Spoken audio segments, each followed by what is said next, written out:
Luka Doncic was right. There is a problem in the NBA, but is that about to change? Just playing in the NBA, you have guys they're almost impossible to guard, and that's why the NBA is way more tougher to play. I only say scoring is easier in NBA. Luka knows a couple things about playing in the NBA versus overseas. He played with Real Madrid as a kid, and now the Mavs superstar is averaging a near triple-double and has only been getting better each year. This season, he's averaging 33.9 points, 9.8 assists, and 9.2 rebounds. And that's with Kyrie, not even a traditional point guard. And then he explains, just because of the amount of the different rules, the less space, the time. So that's why I said it. So you think it's harder to score 30 points in a EuroLeague game than it is in an NBA game? Yeah, 100%. But there's better players over here. Oh, way better players. Yeah. Do you mean better offensive players, Luka? If players are so good on defense, what's with the scoring? I'm just saying because of the rules. Yeah. Because the guy can stay. If you have a guy like, let's say, Rudy Gobert, he can stay in the paint on defense 3 seconds, however he wants. Like, just because of that rule, you can have 10 more points easily. So it's the rules causing high scoring in the US. Couldn't agree with you more, Luka. We're gonna get to that in a little bit. There's a reason that the 4 undisputed best players in the league are foreign-born, mostly starting their careers in international leagues, like teenage Luka did. Just look at some of the insane scoring outputs from these foreign-born players this year. The 2 70-point games both came from international players, Joel Embiid and Luka. Jokic dropped 50 in last year's playoffs. Giannis had 64 in that game earlier this year where the Pacers tried to steal the game ball. Shea, Şengün, and Sabonis all dropped 40 plus this year. Back in the day, 40 points used to mean something. Now, every team in the league has at least 3 guys who you wouldn't be shocked if they dropped 40 or even 50.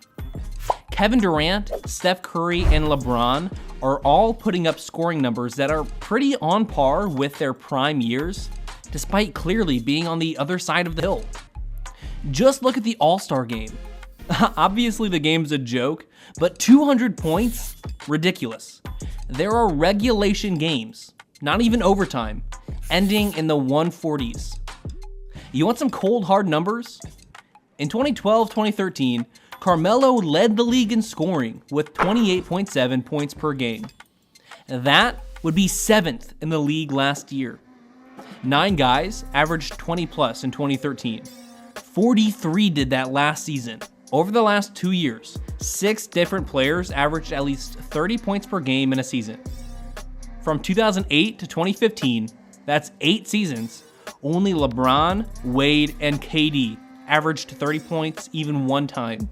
From a team standpoint, it's a little less startling, but still historically high. Back in the 60s, teams would dribble up, chuck up a bad shot, and hope for the best. That's a little reductive, but teams would routinely shoot with 16 seconds left on the shot clock before offensive schemes were really developed. Because of that, the 8 highest scoring seasons of all time came between 1960 and 1970. But the next 2, 2023 and 2024, but they're comparable to the 60s, back when there were 20 more possessions per game. 2019, 2020, and 2021 are back-to-back 13th, 14th, and 15th highest scoring seasons of all time. And 2022 is 18th. That's an insane scoring output, but it's not just that. High scoring is fine. It's the disgusting play that's the real problem. Players are officiated differently now, and they're officiated differently in the United States than in other leagues. It's just a fact. A player can drive, take a bad angle, lunge himself into a defender, and he'll get the call because the D is technically out of position. Free throw rates are actually pretty consistent with the historical standard, meaning refs aren't calling more fouls than in previous years. But the problem isn't that there are more fouls, it's that defenders know they'll be called for a foul, so they need to back off.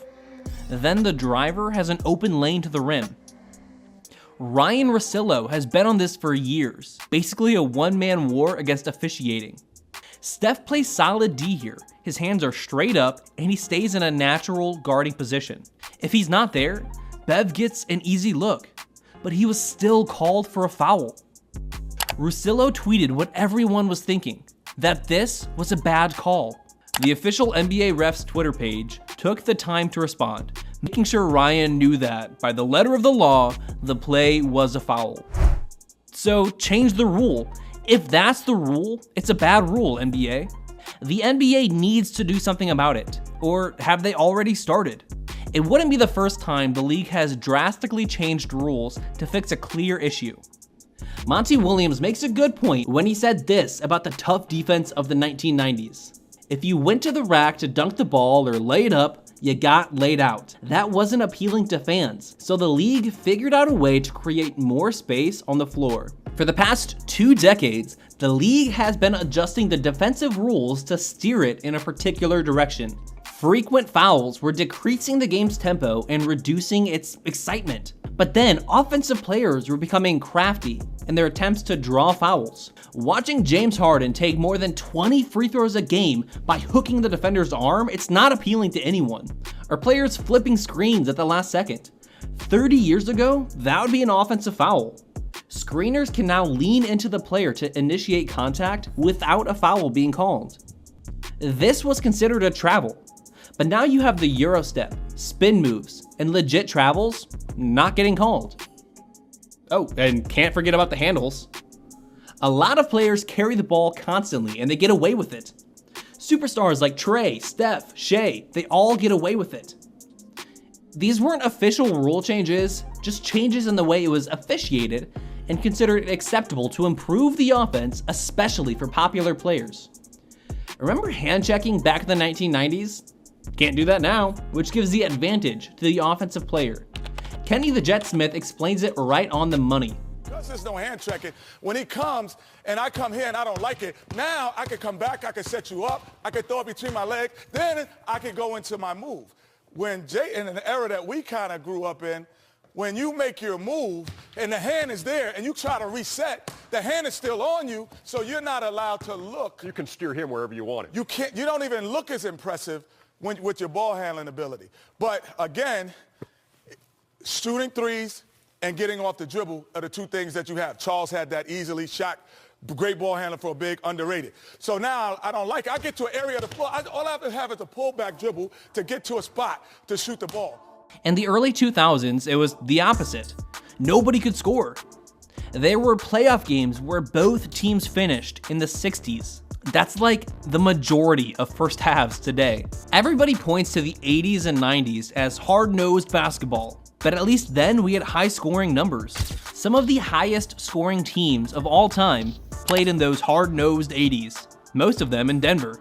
By the 90s, scoring had slowed almost to a halt. MJ was putting up massive numbers, and that was about it. But at least people were still watching.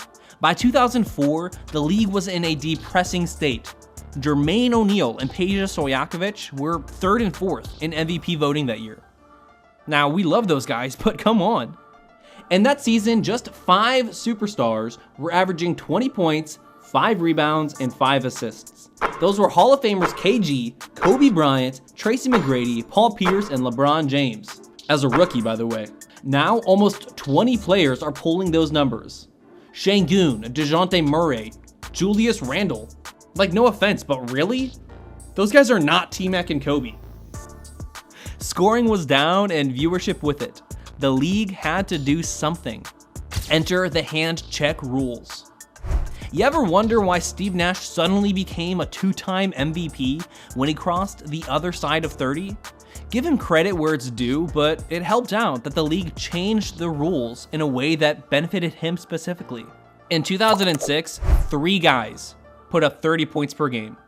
From 1997 until 2005, 3 guys total hit that same mark. That's also why the defensive-minded slow teams dominated in 2005. The Pistons and the Spurs were your NBA finalists. And in 2006, the young ball handler D. Wade took over in the finals. The NBA knew it had a problem in 2004, not enough offense. In 2016, Steph broke the NBA with his three-point shooting, and in 2017, Russ broke it again with his triple-doubles. Over the next few years, teams got smaller and smaller, and defense mattered less. Offense was chic. It's what people wanted to see. But now, it's gone too far, and the NBA needs to change something.